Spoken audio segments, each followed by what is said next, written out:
ততবার আবু সাইদ মুক্ত হয়ে বাংলাদেশের বিরাট। আমরা বলতে চাই তাদেরকে নাইক ভাই, আস্তাদ ভাই, সাজিদ ভাইদের উপর হামলা করা হয়েছে।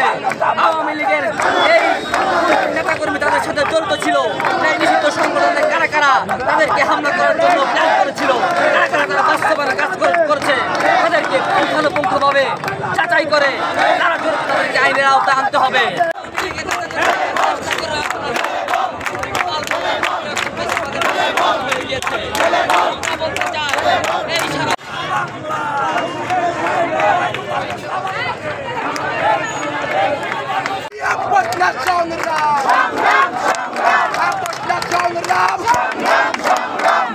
আওয়ামী লীগের দোসররা এখনো ওই সাহস নিয়ে বাংলাদেশে রয়ে গেছে, যারা এখনো বিপ্লবীদের গায়ে হাত তুলতেছে, তাদের উপর আক্রমণ করতেছে এবং দেখতেছে।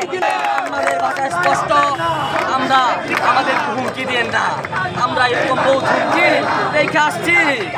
এমনিতে বেশিরভাগের কথা বলে আসছি। 24-এর জুলাই আন্দোলনে আমার ভাইরা যারা নিহত হয়েছেন, আমরা দেখেছি চোখের সামনে আমাদের রক্তের যে হোলি খেলা আমরা দেখেছি।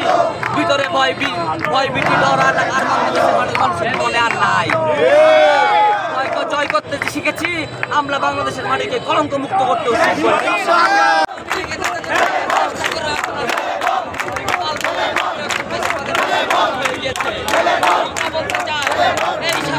বলতে চাই আওয়ামী লীগ করতে চাই, যদি আপনারা আবার এত সহজেই বাংলাদেশের মানুষের ক্ষমা না চেয়ে শেখ হাসিনার ফাঁসি বন্দোবস্ত না করে বাংলাদেশের মাঠে তারা যে উঠতে চান, আপনাদেরকে কঠিনভাবে দাঁড় করানো জবাব দেওয়া হবে।